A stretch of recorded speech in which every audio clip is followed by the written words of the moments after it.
Live. Say it quietly. I made myself smile. I'll do that part. Astute watchers and listeners will notice that Logan isn't here today. He's out, and we'll see him back next week, hopefully. So it's just me and Kristen this week. I'm going to be filling in as Logan and myself. So hopefully I don't screw this up too bad. And of course, we'll bring Guy Bentley on here shortly. But before we get to that, let's do the customary, hey, how are you, Kristen? Oh, I am doing well. I'm a little freaked out trying to do the stuff that Logan does behind the scenes. So if the start seemed a little weird to this today, that's my fault. One of these days, I'll be able to do it. We just depend on each other too much, and I suppose that's a good thing. But no, other than that, everything is good. We've got nice hot weather, no more snow on the ground, and just in general, everything's pretty good. Fantastic. How about you? Good.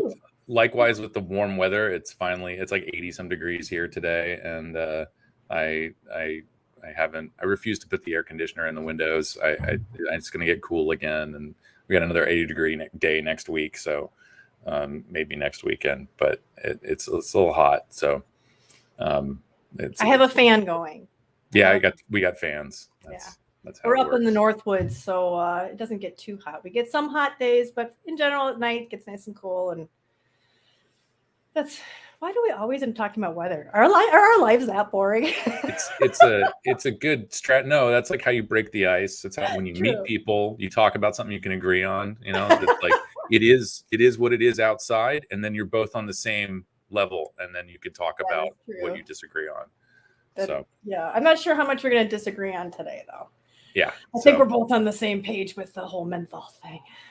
Yep. So I guess we'll get to it. Before that, I guess I got to do the shout outs. And so in order of appearance here, hey, Jeremy Mills, John Haymaker, Daniel, the wee baby Seamus, Bradley live streams. And we got some other stragglers here, though by Adrian Mason, Victor Alltech, and Skip Murray. I'm sure there's some other people that have come in. Apathy Miller, Addie Tooney, all of you guys, Steve Toddenham, thank you for joining us again here on a lovely Saturday afternoon or evening, wherever you are. I saw Berlin chiming in here. Thanks for watching all the way from Berlin. Apparently now I have to do Greenwich time because I got yelled at, not yelled at, but you know what I mean. Somebody's like, hey, CASAA, how about Greenwich time? So those of us who have no idea what time it is in the US, I'm like, oh yeah, I guess we do kind of have an international audience from New Zealand and Australia and England and hold on. I'm going to do this because I have to do so I working closely with working with INCO and CAFRA and others, there's international stuff that we do. So if you're ever in question as to what time anything is anywhere in the world, check out timebuddy.com. This isn't a paid promotion. It's just a tool that I use. But type in your stuff and you can get this pretty straightforward here.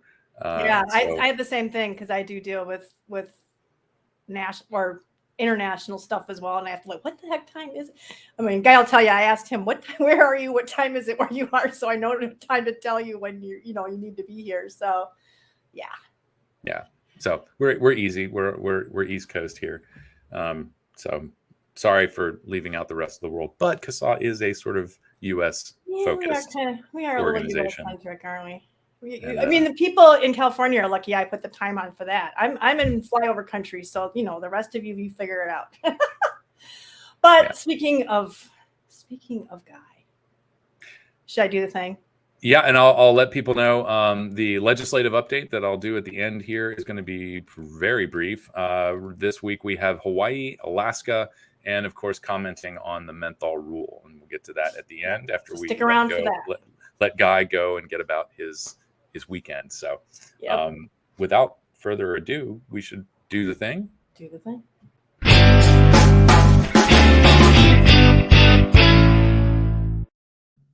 Hey, there he is. Hey everyone, how are you? Good. And How look, you we doing? have the special guest bumper working. Oh, that's a whole long story, Guy. We'll fill you in someday. We don't really care, but yeah, anybody who watches regularly will know what the special guest bumper drama has been. Anyhow. So yeah, Guy Bentley, thanks for joining us. Guy Bentley from the Reason Foundation, and I'm sure other accreditations here. For folks, I know that we've got a lot of regular listeners who know who you are and know about your work, but for folks who don't, who are you and what's so special about you? well, already starting off with the tough questions there, Alex. Well, first, thanks so much for having me on, guys. I'm a huge fan of CASAA and have been for many years, and it's been great over the years working with Alex on harm reduction issues, running into each other in different states all over the country, both in person and virtually, trying to preserve harm reduction products for adults. But a little bit about myself.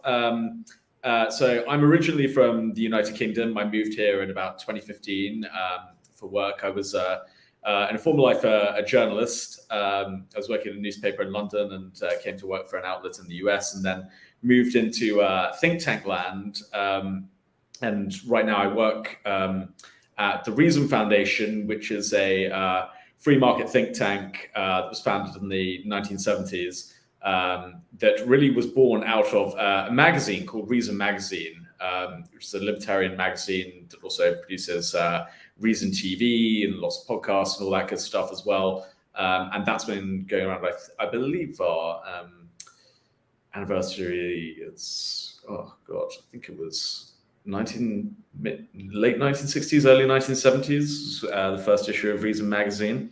So yeah, and I lead our consumer freedom project at Reason Foundation, which deals with a whole range of consumer-facing issues that are of particular interest to state, local, and federal governments in terms of taxation and regulation, whether that's, obviously tobacco and nicotine products, all different types of food, gambling, indeed alcohol, and also some other areas that we're going to be getting into this year as well. And our sort of overarching view is that as long as consumers have sufficient access to information about the products they want to consume and aren't imposing costs on others, then consumers themselves are really the best judge of how, when, why, where, and for what price they should be using these products, and they should be interfered with as little as possible. And that generates a freer society and better outcomes for individuals and consumers. Maybe I just had this thought. This wasn't something that we had really planned to ask, but since you sort of given that very it's libertarian, it's a libertarian position, mm-hmm. And I mean, is that really to the exclusion of any regulation? Are there some common sense things that agencies like FDA could be implementing here, and was specific to tobacco and nicotine, that would be helpful and not necessarily coercing people to make decisions, but allowing us? Mm-hmm.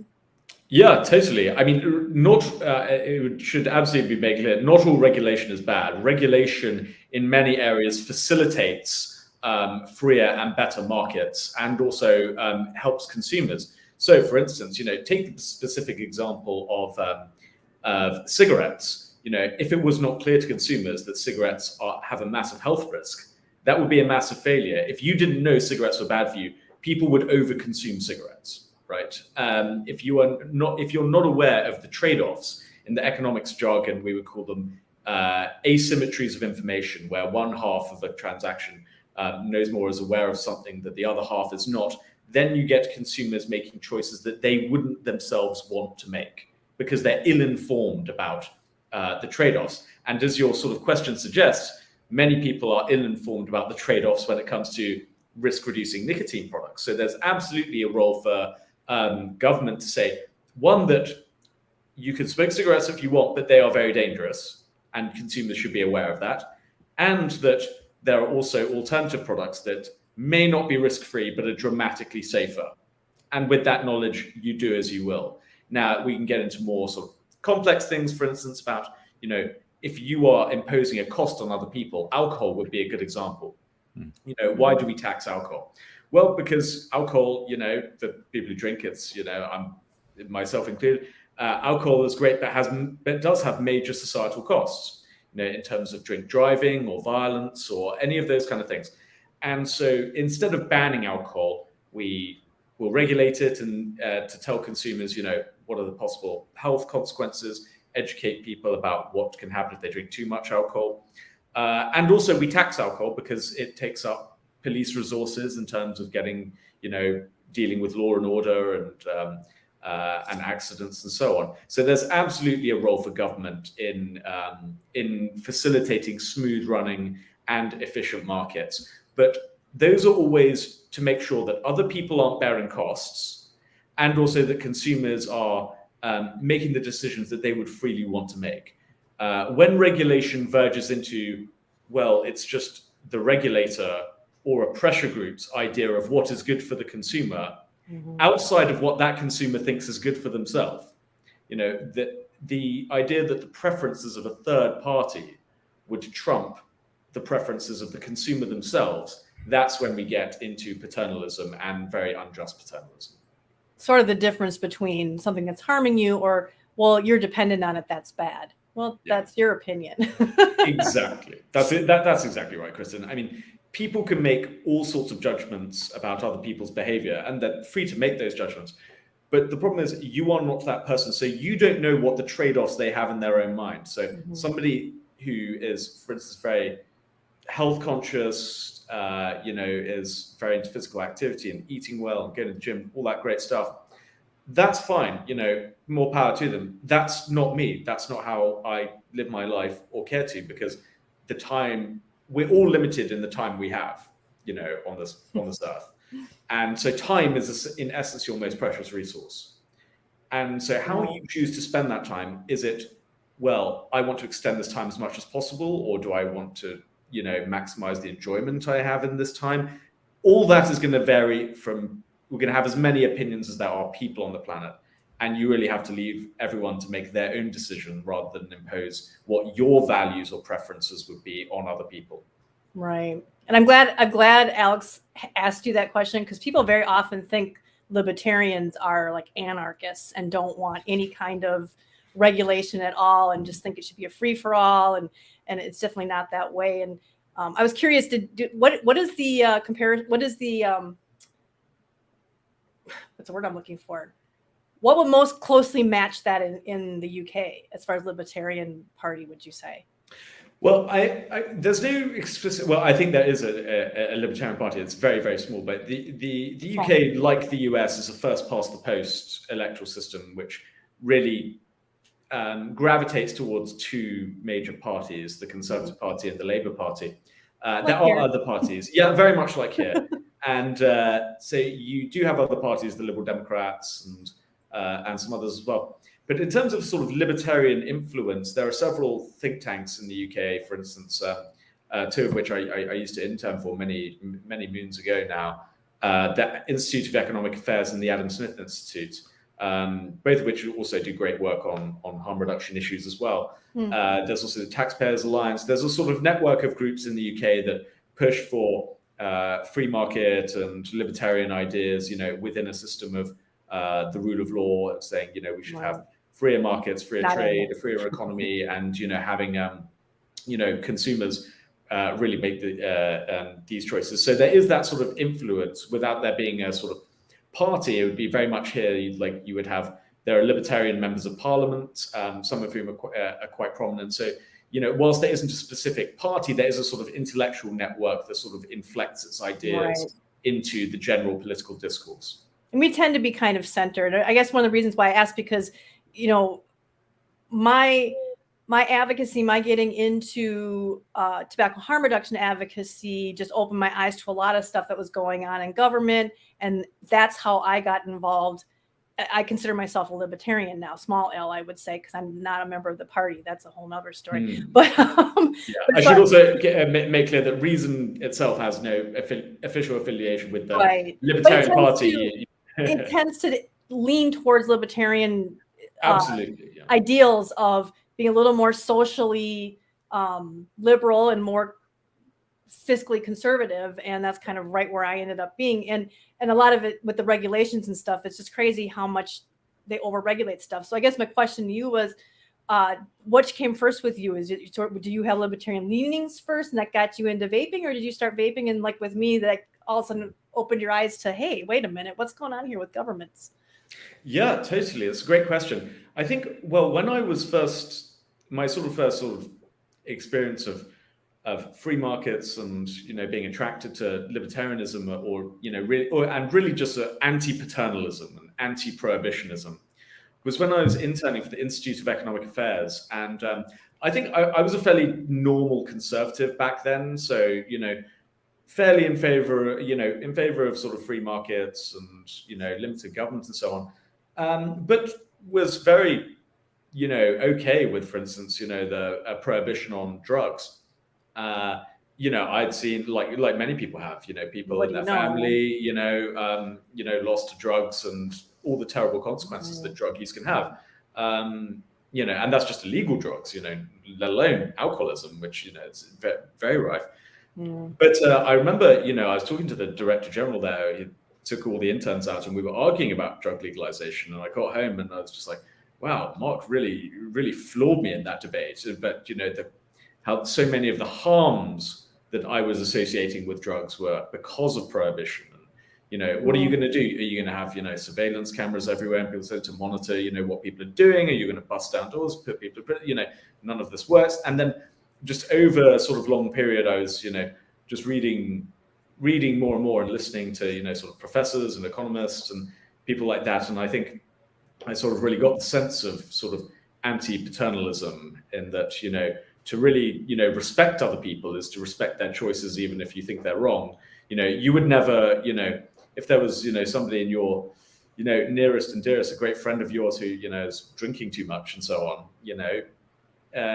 you try and reason with them and so on, get them to change their behavior, but you wouldn't break into their apartment and pour all their liquor down the sink. You just wouldn't do that.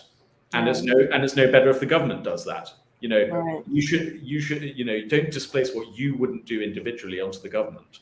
And so to respect people is to respect their choices, even when you disagree with them.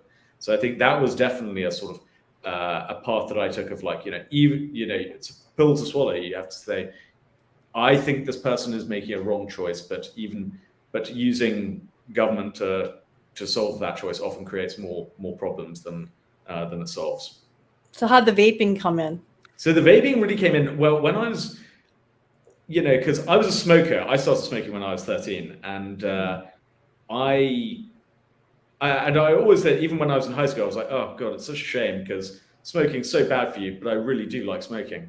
And it was like, it would be great if there was some simulacrum of this product that wouldn't kill you, because I was fairly resigned to smoking probably for the rest of my life, and then just taking my chances if, half of lifelong smokers die of smoking-related disease, and you could lose, between 3 and 10 years of your life. And that was a trade-off I was willing to make. But I remember sort of, covering the sort of, rumblings of, the e-cigarettes really starting going mainstream in the UK, and, reading some of the literature around it. And I was like, wow, this stuff is pretty incredible. I tried a few, they were all terrible. This is very early generation, cigar-like products that are very unsatisfying and so on. But I was still fascinated by it because I thought, wow, this is how it starts. This is how mobile phones start. This is how, all the rest of it, it's going to start with something probably pretty overpriced and not very good. But innovators are going to, really, jump the ship and try and improve this. And that's exactly what happened. And I thought it was fascinating that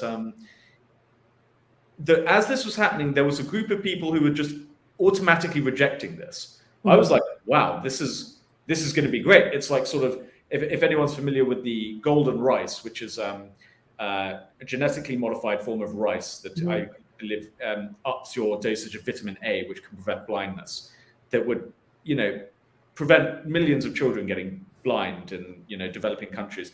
But, people were just against this because it's, unnatural or whatever. I mean, so is almost all of modern agriculture. Right. And there were just people against this. And I was like, against these innovations. And I was like, this is bizarre. And I think that really sort of, I carried that through when I started working here, where I just saw that on steroids. I mean, It was Yeah. it was bad in the UK, but it sort of quietened down. And here I was like, oh my God, this is unbelievable that there's this huge cottage industry of people to reject this product because they're reaching for a sort of a holy grail of a tobacco or nicotine-free world. Which, why that would be a good thing, I don't know, because again, it's some people want to continue using these products, so why this would be a net benefit for everyone is beyond me. But and that really consumed a lot of what I started writing on and working on, was getting into that harm reduction space, because I was like, well, these products are developing so quickly and so well, and so many millions of people have already switched and are in the process of switching. You're seeing real results all the time. I mean, I quit smoking because of vaping. My mother quit smoking because of vaping. My now fiance quit smoking because of vaping. I have 2 more friends who I'm like seeing later tonight who quit smoking. I mean, just both, in the metadata, we see millions of people, and just in my own personal circles, I just see it all around me. And I'm like, and there are lots of friends who started vaping and then quit vaping, fine for them.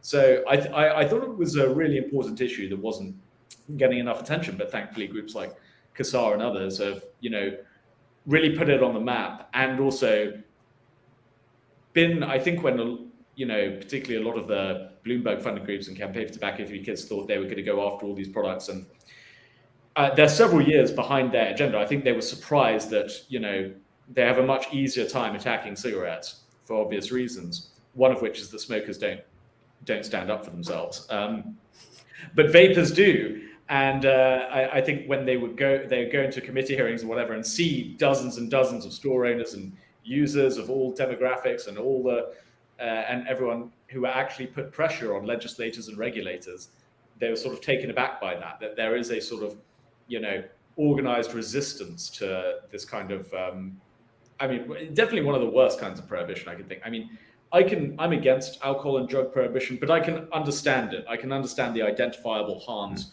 you think you might be solving, but banning a clearly demonstrated safer product to cigarettes, while cigarettes are still legal. If you wanted to ban them all at once, everything all at once, I suppose, you could try and make a case for that. But banning so many of these products while cigarettes are still legal is just, completely insane.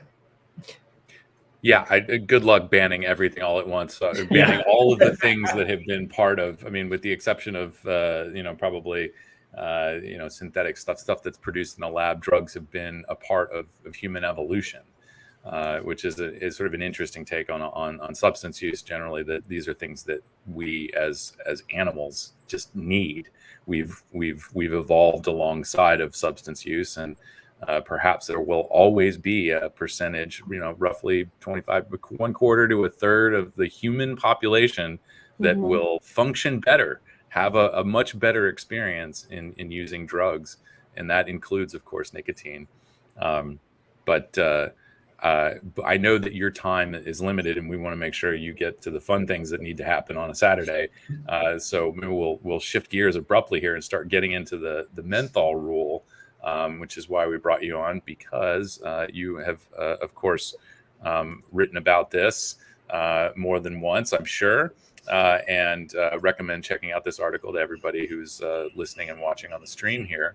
And in the spirit of switching gears abruptly, we'll get right to this is web exclusive. You all are the first to see our call to action, encouraging comments on the menthol and cigar flavor ban rules. And I just kind of wanted to start things off by sort of setting the table here and reminding people that these are 2 separate rules. So you have one rule proposing to ban menthol in cigarettes, and another rule that takes out flavors from cigars. I'm trying to get both my air quotes in the frame here. Cigars, which is a broad category, which includes blunt wraps and components and parts of cigars, which is, of course, the tobacco itself, filter tips, and the wrapper. And I don't think I don't know that they went into describing some of the ways that folks are going to get around this with perhaps flavor cards. I've seen sprays that you can spray flavors onto the blunts.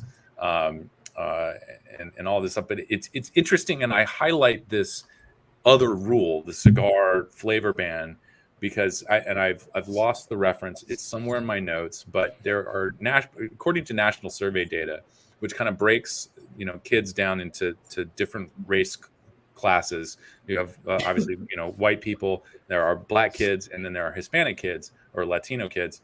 I don't know what everybody prefers to go by nowadays, so I'm sorry for screwing that up. So I just said both. But among black teenagers, cigars are the most popular combustible product, and looking at a percentage of the population, it's what drives youth or black youth smoking higher than white kids and Latino kids or Hispanic kids. And so the ban on flavored cigars is once again probably more significant among black youth than the menthol ban. And another study looked at this, and I'm sorry I don't have the references at my fingertips, but for the very curious and Google foo prone folks who listen, about half of that, again, quote unquote, cigar use is used in conjunction with smoking cannabis. And so this is for anybody who's also interested in the cannabis fight. This rule affects you. And so laying that out, we can get into some nitty-gritty questions here. By the way, we will email this out probably early next week, and so everybody will get the prompt to start working on their comments. And just remember, there are two. And so your thoughts, even if you just want to copy and paste what you wrote in one and throw it in the other, change a few words around to tailor it to the rule, that is totally fair game. And so teeing that up, what do you think, Guy? Is there a public health benefit to banning menthol here? Yeah, I mean, if there is, it's definitely, I don't think, worth the deleterious consequences of prohibition. I think the menthol ban it's peculiarly pernicious in the United States, more so than it has been in other jurisdictions where it's been tried. I mean, let's lay out FDA's reasoning for banning menthol as opposed to non-menthol cigarettes, because they are both equally deadly. They're both addictive and bad for you and so on. So why ban one and not the other? The FDA sort of makes three basic claims, justifications why they want to ban it. The first is that menthol is especially attractive in the initiation and facilitation of smoking. So it's especially appealing to youth and plays a major role in getting youth hooked on cigarettes. The second is that it's more addictive.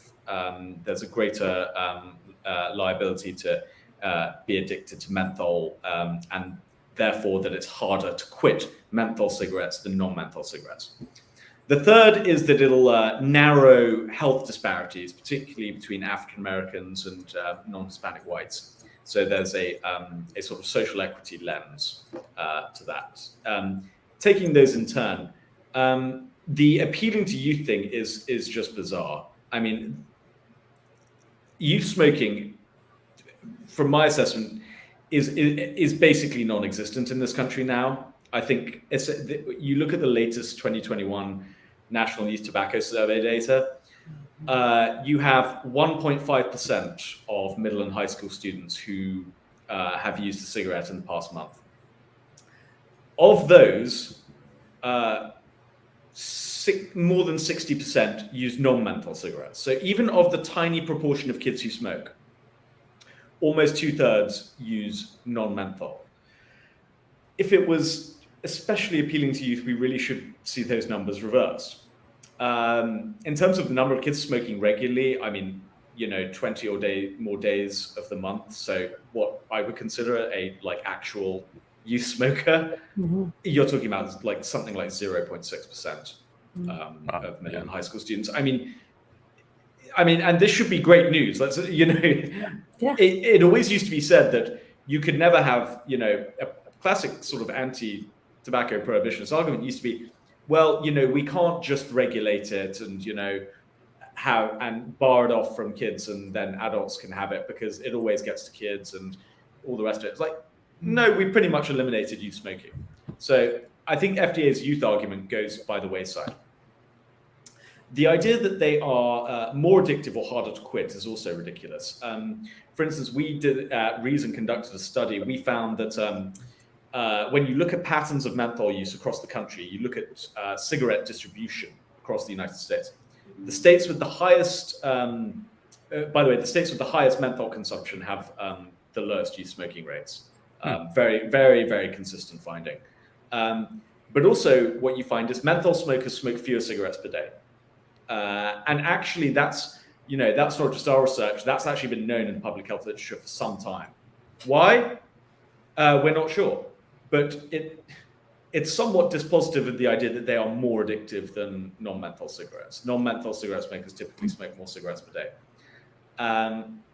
Also, when we look at quit rates, so how many quit attempts do you make and whether you're more or less successful in quitting, we do not find major differences between menthol and non-menthol smokers. In fact, I believe it was just a week before the FDA announced their proposed rule, a major study out of Vanderbilt University was released with tens of thousands of sample sizes, and that actually specifically over-indexed on African Americans who have been traditionally underrepresented in some of these surveys, and particularly with a disproportionate number of African Americans who smoke using menthol. It's important to get a realistic sample size.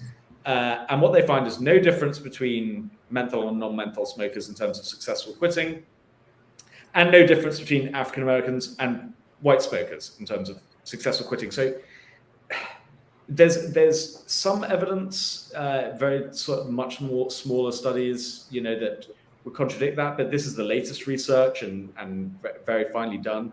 So the idea that they're more addictive and harder to quit, I think also is very hard to maintain. Finally, the idea that this is a sort of social justice measure. One, I think it's somewhat gross to cloak prohibition in the language of equity. I mean, almost every single prohibition that's been undertaken is disproportionately impactful on minorities, particularly African Americans in the American context. And the idea of banning menthol cigarettes while keeping regular cigarettes legal just smacks me of the disparities between crack and powder cocaine back in the 1980s. That powder cocaine was a lighter sentence and disproportionately upper income and used by whites, and crack, which is, from a chemistry point of view, or in terms of, negative health consequences, virtually indistinguishable in terms of your risks from it, got much harsher sentences. And also, we shouldn't forget there are parallels of that here as well, in that people often forget the reason those disparities happened between crack and powder cocaine often came from black lawmakers in Congress who, somewhat reasonably saw the crack epidemic devastating their communities, but just chose the wrong policy response. They said, we want an even harsher drug war to combat this. So I could understand the desire and concern, because it was such a nightmare. But the policy response was a disaster. And you see this right now with the prohibition of menthol cigarettes, where many members of the Congressional Black Caucus are in favor of this. Some have been vocally skeptical of it. And also the NAACP is totally in favor of this as well. I think it's very misguided, because FDA puts some very distortive language in here saying, well, we're not enforcing this. We're only enforcing this on manufacturers and, convenience stores. I'm like, okay, but the sale of untaxed cigarettes is illegal in every state. Possessing untaxed cigarettes is illegal in 36 states and Washington, D.C. All menthol cigarettes will be untaxed and unregulated. So the idea that there's going to be no enforcement of this, no, cops aren't going to use this as an excuse to shake people down or find out, oh, well, somebody's got cartons of menthol cigarettes, what else? Is that a route to other forms of crime, whether it's guns or drugs or anything else, is ridiculous. And also it should be noted that in terms of narrowing health disparities have actually narrowed significantly in the past 30 years. And the reason is because African American youth are much less likely to start smoking than other groups. And that compounded over many decades has meant there's been a significant narrowing of the cancer gap between demographic groups. Because if you look at, Hispanics, whites, and African Americans are the least likely to smoke out of all those groups. Yeah. So it's completely contrary. And Tobacco. Exactly. Yeah, smoking cigarettes. Yeah. I mean, so of all those, this is completely contrary to the narrative. So I don't think FDA has a leg to stand on. They will say that any prohibition of a combustible cigarette will on net somehow improve public health. Well, one, not if most people switch to non-menthol cigarettes, which most people will do. We find this in the European Union, we find this in Canada. The vast majority just use non-menthol cigarettes. Again, equally dangerous and possibly worse if you think that, considering non-menthol smokers smoke more cigarettes per day, ironically, if people switch from menthol to non-menthol, they could end up smoking more. Just a thought. Yeah. But you see everything you see about promoting this, they keep saying, well, they're disproportionately affected, that they're more likely to have smoking related diseases. I mean, where are they getting all this from? Is that from the smaller studies you were referencing before? Or they're saying Black people end up, because they smoke menthol, they end up getting sick more, even though they smoke less, they get sick more from smoking. Yeah. Does that bear out? I think that the problem of what they're attributing is that FDA will say African Americans suffer disproportionately from smoking-related diseases, even though fewer youth smoke. The adult smoking rate is around the same as the white smoking rate, but even though they smoke, for instance, fewer cigarettes per day and typically start later in life. Well, you have to ask why that is and where they're getting that. And what they're getting at there is that what they're not doing is they're not controlling for other factors. They're saying that they're attributing this to smoking. Once you start controlling for income, for instance, environment, urban environment, so much more polluted environment, socio-demographic status, access to healthcare. So once you start controlling for those factors, then you see diabetes. Exactly. That's a big one. All these other factors.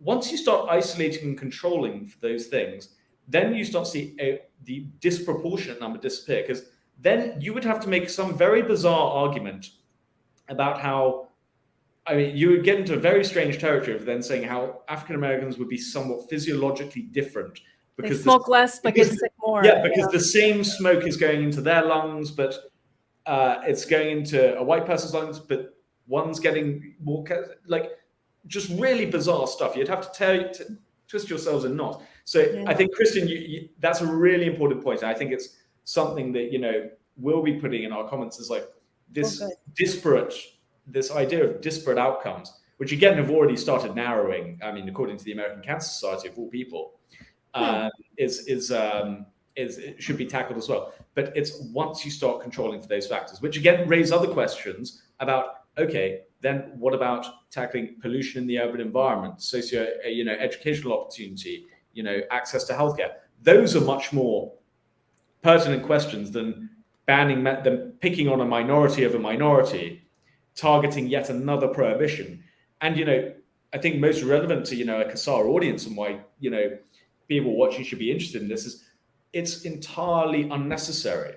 Because if for instance, FDA could authorize just a few menthol e-cigarettes, a few would not be, nearly enough, but could start authorizing more e-cigarette and reduced risk products, and actually the public wasn't so ill-informed about the relative risks of these products. I think, something like 98% of the public is inaccurately informed on the relative risks of vaping. I think the National Health Interview Survey, or it was something else. It was on, I saw this on Clive Bates's excellent blog, that I think only 2% of the public answered that e-cigarettes were much safer than combustible cigarettes. And everyone else either didn't know or thought the opposite.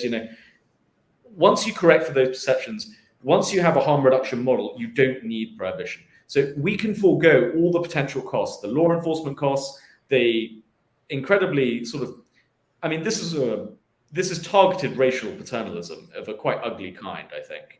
And all of that can be avoided because we have safe alternatives.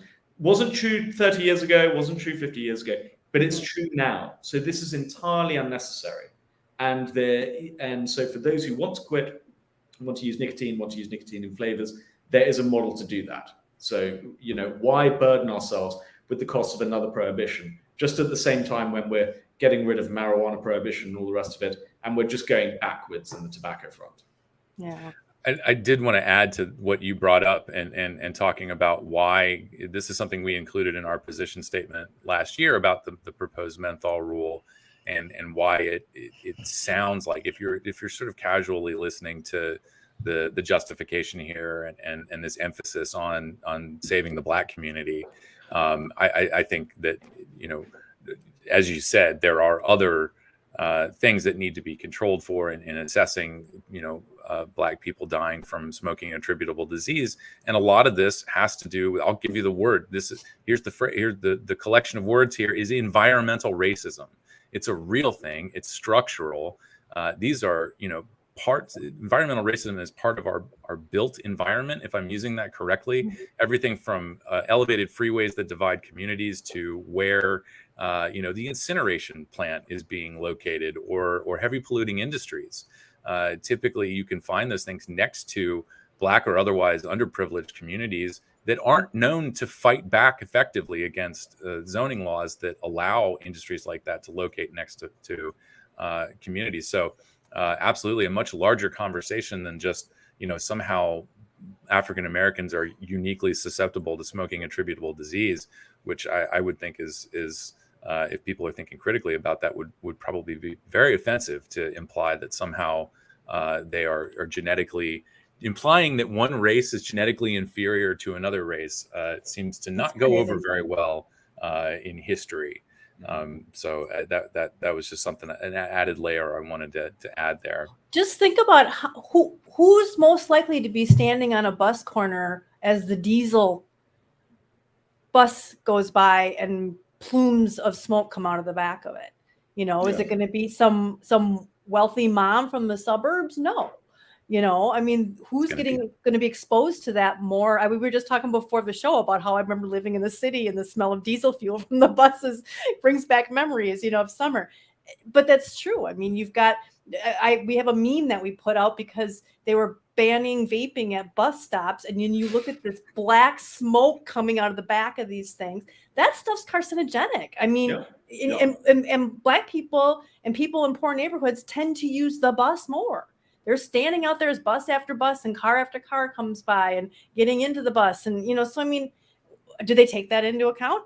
Who knows? Whether it's figuring out these rates, That's exactly right. I live in the DC metro area, and DC is a majority Black city.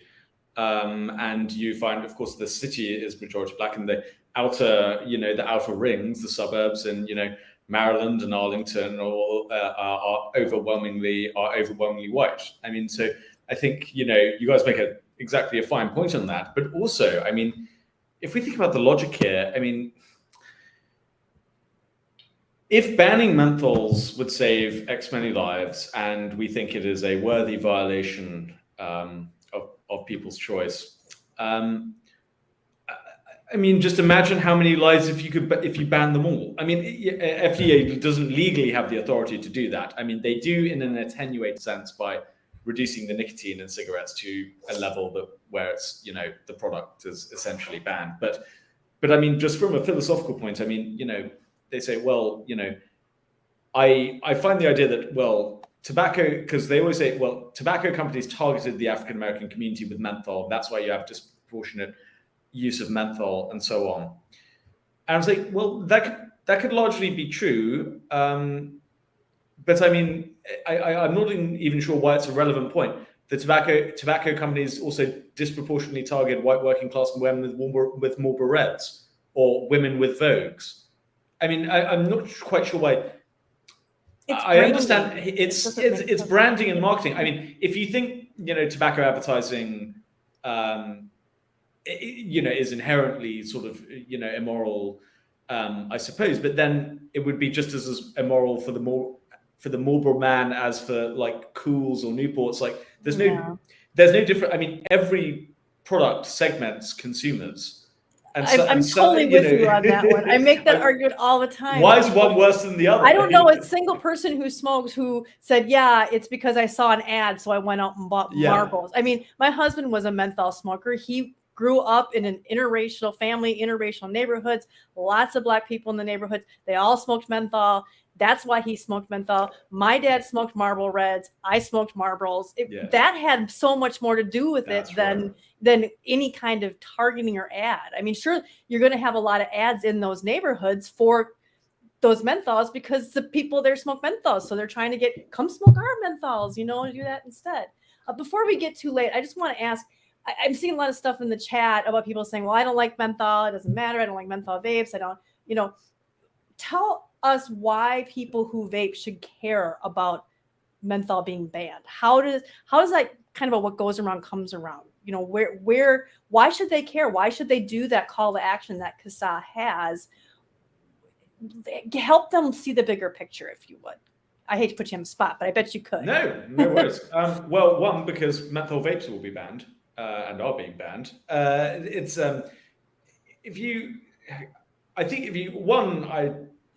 It's a point of personal autonomy.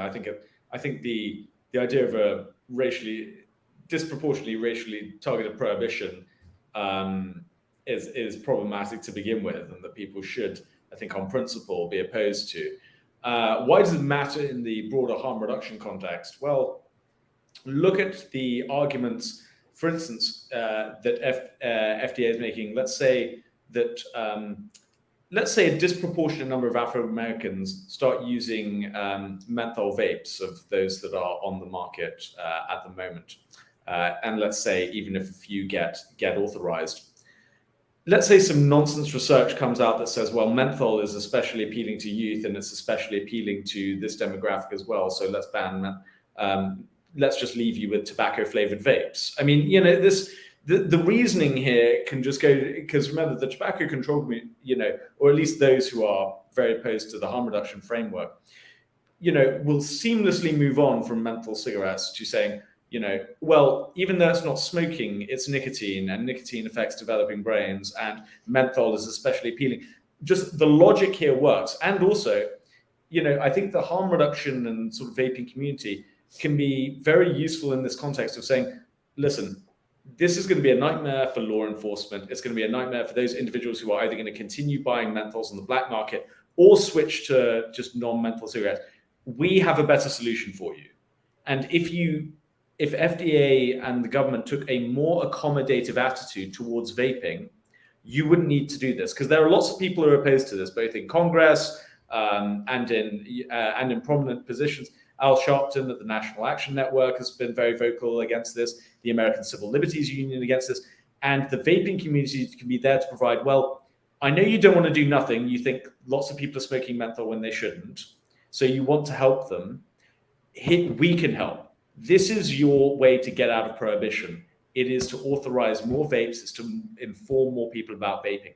So it is, I think, up to the vaping community to say, we are the solution to the problem you're assessing or trying to solve. That's the critical part. Yeah, I would say, if there is a suggestion or recommendation for the substance of people's comments that we're encouraging, it is just that. It is urging FDA to authorize a variety of flavored, enjoyable, smoke-free alternatives. And so we absolutely agree. I think that's definitely something that the FDA needs to hear. And then leading into the next question, is sort of the opposite side of this, which is if FDA does get this inch, if they are able to ban menthol and flavored cigars, does that then put more pressure on the agency to authorize flavored vapor products and other smoke-free alternatives? Pessimistically, I would say no. I would think, well, yeah, I can just see the tobacco control or the sort of anti-vaping community saying now, it's like, well, menthol cigarettes are no longer available. Why does anyone need menthol vapes? You can only get non-menthol cigarettes, and so you have a tobacco flavored alternative. So why do you even need those anyway? So I know it will not put it. More prohibitions is not good for the vaping industry. No. Even in the combustible sense, it doesn't help. I mean, and because you could make the argument now, before menthols are illegal, we want menthols to attract current menthol smokers. The Campaign for Tobacco-Free Kids argument would be, well, there are no menthol smokers anymore, so you don't need menthol vapes, or you don't need vapors. Of course, there will be menthol smokers because you'll get illegal, not just the physical illegal menthol cigarettes that will be shipped in, but across Europe now, you see a huge proliferation of devices and mechanisms to adulterate your cigarettes to make them taste like menthol. So you see flavoring cards, you see sprays, you see little pads. I mean, quite ingenious little devices that you put in your pack of cigarettes and it mentholates them, and you get the taste of a menthol cigarette. I mean, so it's not going to be good. It won't put pressure to authorize more menthol vapes. If anything, I'd say it could probably do the opposite.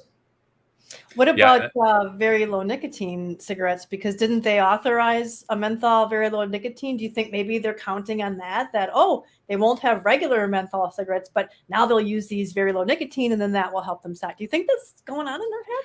Well, I mean, because if that will be fascinating to see, because if that is still allowed, which I would imagine, because they already authorized they've already authorized it. And it's got an MRTP as well as a PMTA. Right.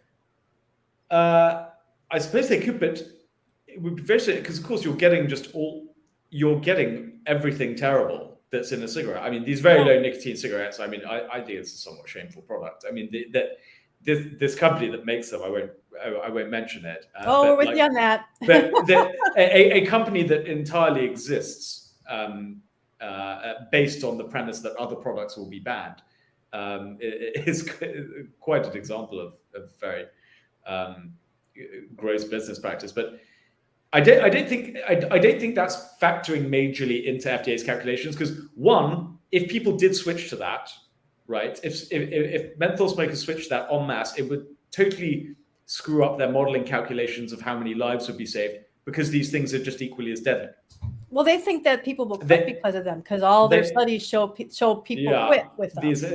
People showing that people will quit. I mean, my mother used to smoke silk cuts in the UK, which were very, very low nicotine cigarettes. They were marketed as very low nicotine. That was the sort of selling point of them. People used to be perfectly happy smoking silk cuts. So I don't think you would see that anyway. So no. And FDA's modeling on this is very overgenerous in terms of what they think, how they think consumers will react. But right. Yeah, I don't think FDA is like sort of banking that we've got very low nicotine cigarettes and that'll solve the problem here. Because if there is again, it's sort of the logic is backward, because if these things are so unappealing as they say, well, you'll either just get switched to non-menthol cigarettes with full nicotine, or menthol cigarettes on the black market, or use flavor cards to mentholate your regular cigarettes. So where the demand for this product is going to come, I have no idea.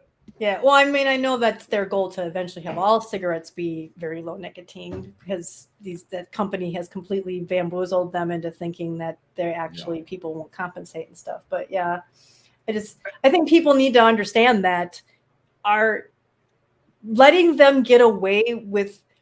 There's no justification, really. You've already laid that out, that there's really those first 3 points that you made of FDA justification, you pretty much blew them out of the water, but there's no justification for that. So what we're really talking about here is, again, letting the FDA, letting the anti-tobacco establishment pass regulations, pass laws, make decrees based on lies and misinformation and just stuff they pulled out of the air. And if we let them get away with that, that's the same stuff they're going to keep using against vaping. And to me, that's why vapers should care about this, because every time I see a lot of vapers perpetuating smoking myths and tobacco myths, and because they've been sold this lie for so many years that they just keep repeating it. And that's why a lot of them think, oh, I did really well moving to vaping. I quit smoking. I did what everybody, kind of like what you said earlier when you first started. I was the same way, early 2009. It was all like, oh, they're going to love it that we quit. And we were just stunned that the body parts orgs all came out against them. And we're like, what? I don't understand. And that's when you get a real quick education into what the anti-tobacco and anti-nicotine zealots really are. That's why I nicknamed them ants, because they're anti-nicotine and tobacco zealots. And I think people need to understand their tactics. And every time that you perpetuate that myth that, whatever myths they are, that smokeless tobacco causes oral cancer more than smoking, that everybody who smokes ends up dying from smoking related disease or getting lung cancer. I mean, a lot of people don't even know that only 10% of smokers get lung cancer. All these things, menthol causes kids to, brain damage. And I mean, all that stuff that we know are lies about vaping, they're telling about smoking. And then we turn around and we perpetuate that. Secondhand smoke kills 30,000 people a year. No, it doesn't. So we keep saying that. And then we wonder, well, how are they using these lies against us? Well, you just supported a whole bunch of other lies. And I think that's kind of where I was going with the menthol thing of why vapers should oppose this, because it's just more lies. And then when they're done with that, don't think they're going to leave you alone. They're going to come right back after us again, so.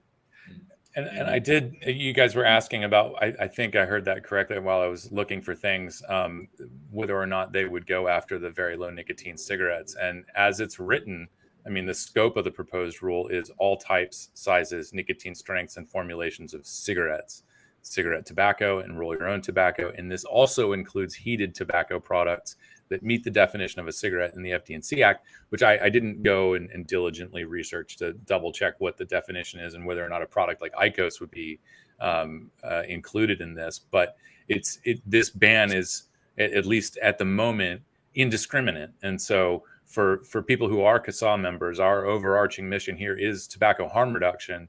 And so right here, there's, if anybody's on the fence about getting engaged in this, standing up for heat not burn products is probably something that should get you engaged.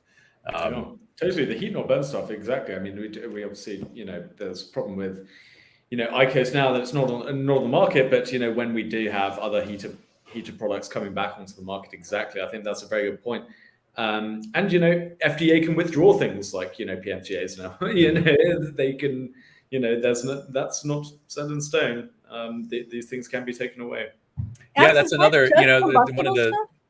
I'm sorry, is that just combustible? I mean, it's like snus and every pouches. No, everything. Okay, so everything, guys, so that affects us as CASAA people. Being tobacco harm reduction, not just vaping. We're talking about nicotine pouches and snus and. Which issue menthol are you asking about? No. This is only for combustible products. Oh, it is only combustible. But okay. also, But they'll come after that eventually.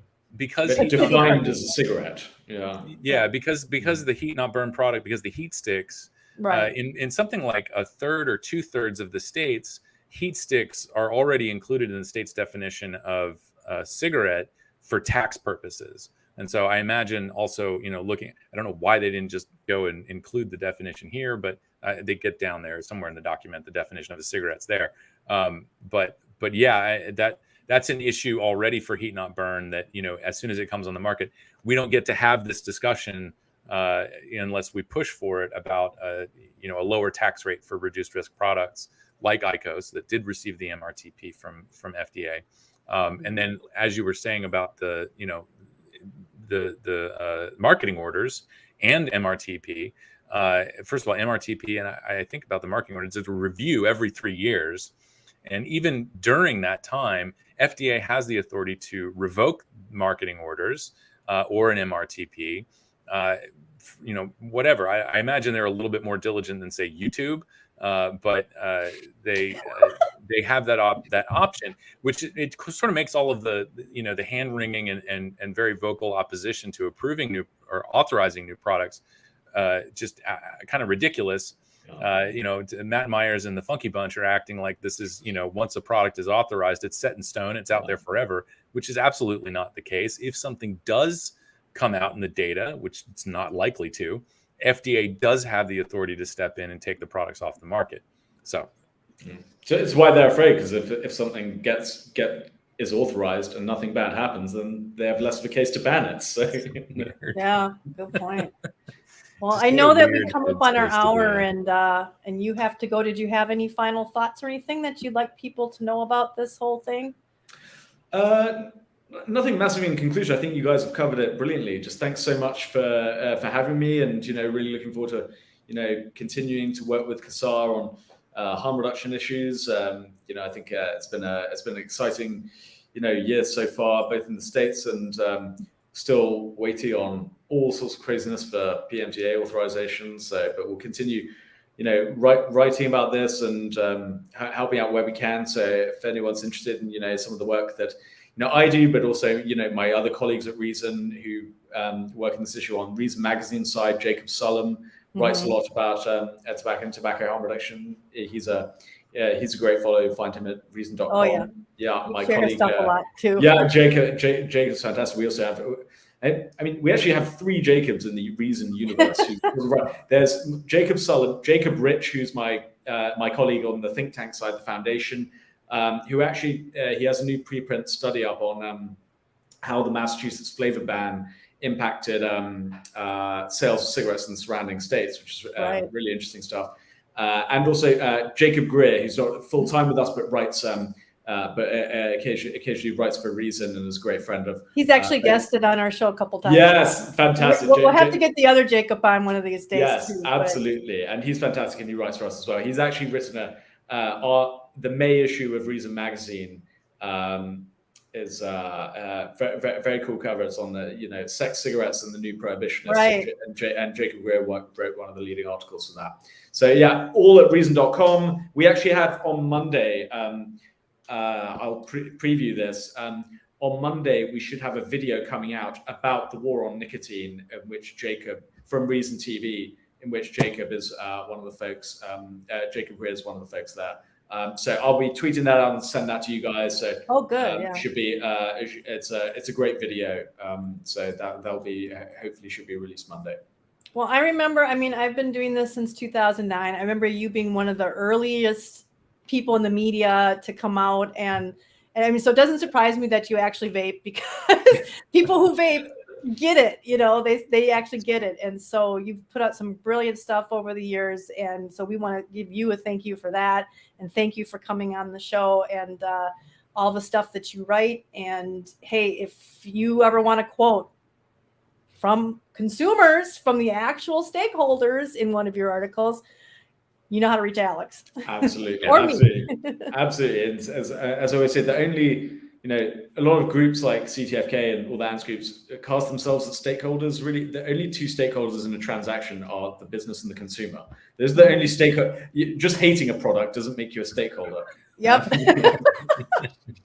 So true. But unfortunately, we as consumers, the true stakeholders of the 2, rarely have a place at the table, or rarely get into the media and get quotes and get asked about how we feel about things. And I don't see a whole lot of people talking to Black people who smoke menthols either. So, which is really interesting. So maybe somebody should talk to some of them too. Yeah. There you go. There's a story for you, Guy. Yeah, exactly. All right. Well, enjoy the rest of your weekend. Thank you again. You too, guys. Thank you so much. Take care. All right. All right. Bye-bye. All right. We're gonna have to get that. Just hating a product doesn't make you a stakeholder on it. Right. I like that. That's another T-shirt. Paging Danielle, where are Danielle. you? And we kind of ran out of time, but I did want to, while we were talking about, banning products and, moving people forcibly from smoking to vaping, Simon Clark, who runs Forest in the UK, which is I wrote it down because I never remember this. I would love to get him on the show. I would love him.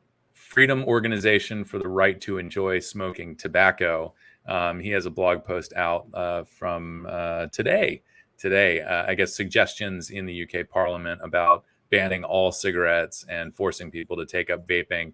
This isn't what we advocate for at all. And I think we agree with Simon here and other experts that it's all about encouraging people to switch, giving them access to products that are more enjoyable and obviously safer.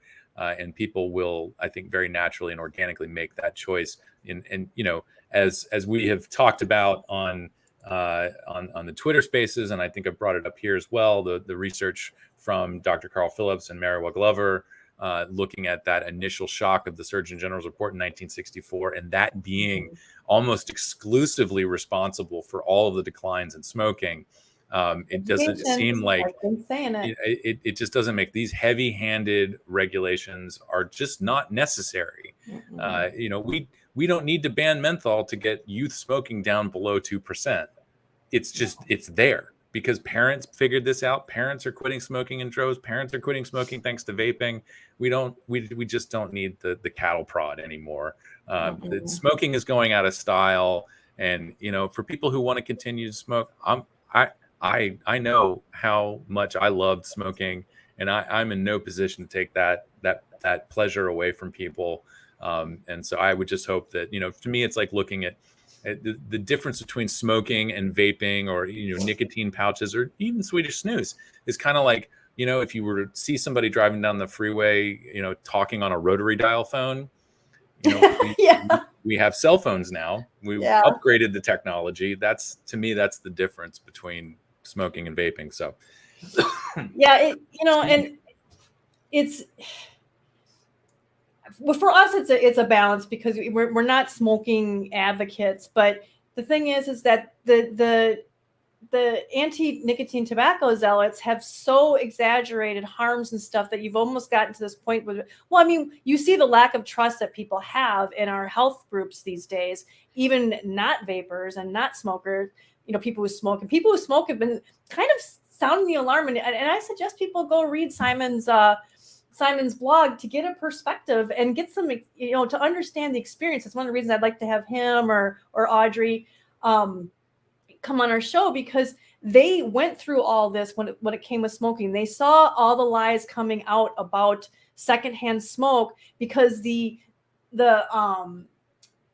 antis had to create this harm to other people because they were losing the argument of, you know, my body, my choice, you know, and so they had to show some kind of harm to other people. And that's why you see these people doing this with the menthol, is they're trying to create an exaggerated harm, something different, something other, to counter these arguments. We have to help, we have to do something for them, you know. It's not fair, they already have to deal with so much and we have to help them. When in reality, for some of these people, it's their one guilty pleasure, you know. And I mean, and you're taking that away from them, and it's just wrong. And again, like I said earlier, if we keep supporting this, if we keep letting them get away with these lies, we're only perpetuating that, and we're only capitulating or kowtowing to their expertise. And, you know, well, they tell the truth. This is all the stuff. This is true. Secondhand smoke, menthol, blah, blah, blah. And then we have to complain when they turn around and lie about us and people believe them and not us.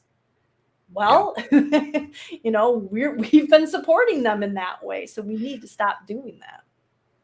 I'm off my soapbox.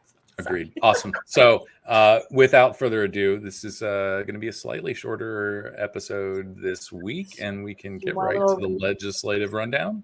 Do you think? Let's do it.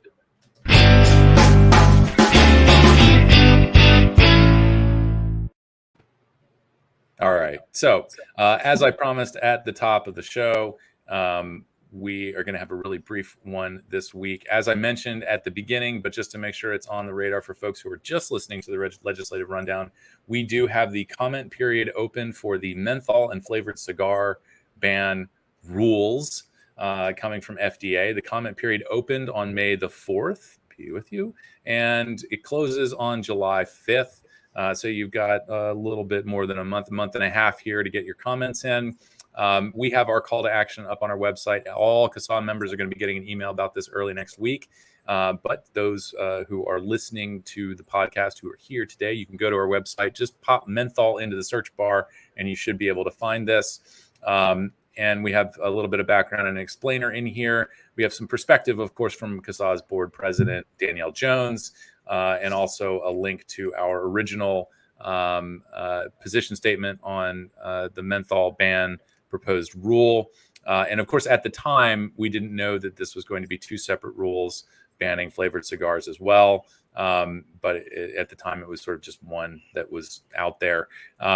And as I showed earlier, there are two rules, and please comment on both of them, and we make this really easy. There's nothing pre-written in here. This is all about your story, your experience, and hopefully, as we're encouraging people to do, urge the FDA to authorize more flavored, enjoyable, safer alternatives to combustible tobacco products. It's a mouthful. You don't have to type all that out or say it to your friends. Just say vaping is great, or I like snus and nicotine pouches much and really, better. instead of banning, I mean, don't say go ahead and ban menthol cigarettes, but don't ban Right. menthol. I mean, that's just shooting yourself in the foot, guys. Please do not do that.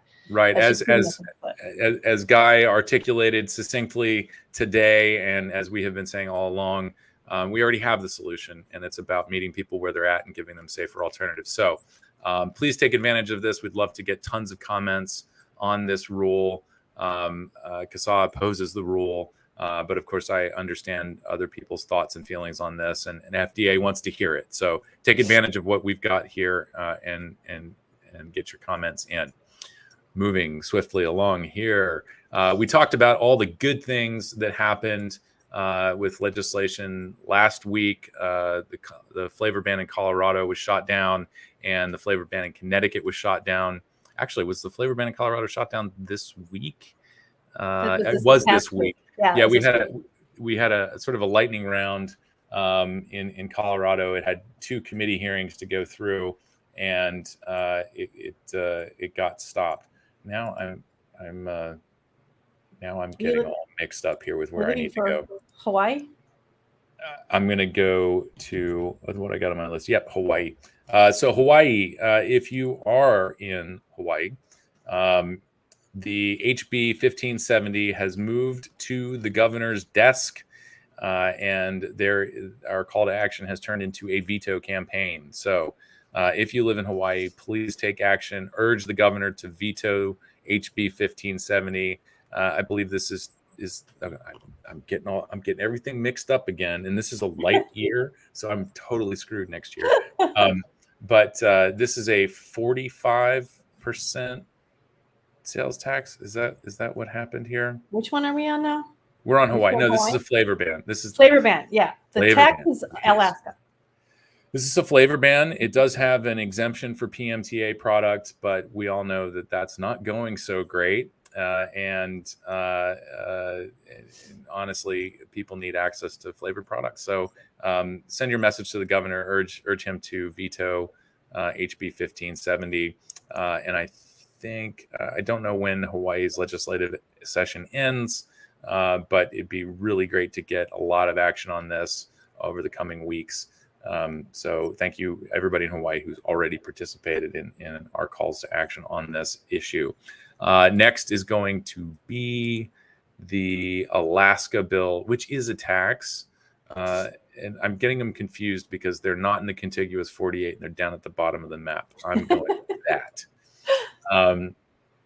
So Alaska, once again, SB 45, I believe, is a 45% wholesale tax on vapor products, which includes liquids and devices. We haven't seen any movement in this, as far as I know. I think we did. There was a few hearings that happened at the end of April, beginning of May, and it is awaiting transmittal to the next committee. That's the big update on this. The session ends on the 18th. I'm not quite sure how efficient Alaska legislature is at doing lightning round stuff. So it's still consider this to be kind of a volatile situation. We got come Monday, just a couple days left in session. I don't know if they meet on the weekends. Yeah, you got Monday, Tuesday, and Wednesday left in Alaska's session. So things can happen quickly. Definitely get on the horn, get on the emails, let your lawmakers know that this is a bad bill and that they should oppose it. And with that, we will conclude the legislative rundown. Wow, that was quick. All right. And So, we had a good news. I mean, 2 good news things. I mean, that shows you guys that we can, I mean, between Connecticut and Colorado, this is not impossible. This is why we did. I mean, people told us to, why are you still fighting like 3 years ago? You know, I mean, the longer we stick with it, the more people start vaping, the more they get involved. You just never know what's going to happen. You just can't assume it. I mean, we've been at the end of the world for vaping how many times now? I mean, yeah. Heck, when I got into this in 2010, it was the end of the world because FDA was grabbing stuff at customs, and you know, it's Persistence beats resistance. So everybody persist, and we can get some action on this. And so with that, I think we can end it here. I am gonna screw up the outro. I'm sure of it, but I do know all the places you can go check out CASAA stuff. Of course, CASAA.org, CASAA.org. Man, I've been doing that. down there in the little thing here. Yeah, it's down in the thing. But for those listening at home without access to a screen, CASAA.org for all the information that we put up on our website. Don't forget to check out our store. As I was sort of serious, but also a little jokey. We have t-shirts. We have great t-shirts. Danielle has designed a lot of spectacular shirts that will make you stylish in any situation. If you need to wear something to an anti-tobacco rally, absolutely buy one of our t-shirts. And you can also catch us on the Twitters and Facebook and Instagram, CASAA Media, at CASAA Media. Join your state groups on Facebook. It's a great place to share information, get heads up from other people in your state about local issues, state issues, and of course, CASAA's national calls to action. What else am I forgetting here? That we're on next week, and then I do all the time things. We should be on next week. We are tentatively back here next week. Yeah. 4:30 Eastern, 1:30 Pacific. Everybody in between, you got to do your own math. Apparently, it's 8:30 Greenwich time. Greenwich Mean Time. Yep. 8:30 Greenwich Mean Time. Is that right? It's only 4 hours. 8:30 p.m. That's what well, according to the web, the interwebs. According to and you can always check out worldtimebuddy.com to figure out what time this is on in your country, wherever you are in the world. We appreciate all of you listening in, everybody coming here every week and showing your support, and we appreciate the thank yous. Thank you for the thank yous. And we'll take your donations, and if you haven't joined yet, what's wrong with you? Yeah, if you haven't joined I don't do it as well as Logan does. Stop what you're doing. Stop what you're doing. Go to CASAA.org, hit the join button. It's absolutely free. We don't send a lot of spammy email. That's not any spammy. No spammy. Although apparently we need to promote this podcast more. So CASAA members, be on the lookout for an email hyping up this podcast and the other things that we've been doing to help get the word out there. And of course, give us the like and subscribe on YouTube. It does all the wonderful things for the algorithm. And tell your friends, get them to like and subscribe too, and hit that notification bell. Where's that graphic? We got a graphic for that. Oh, I forgot about that. I got so into the conversation. This wait, where is it? This one right here. The visual learners out there like myself, there's the graphic about how to like and subscribe. And I think, did I cover all the bases? I definitely did the store. Yep. Did I do all the things? Everything I can think of. With that, I guess it's a bye and thank you. Yeah. Be good to each other, buddy. Bye.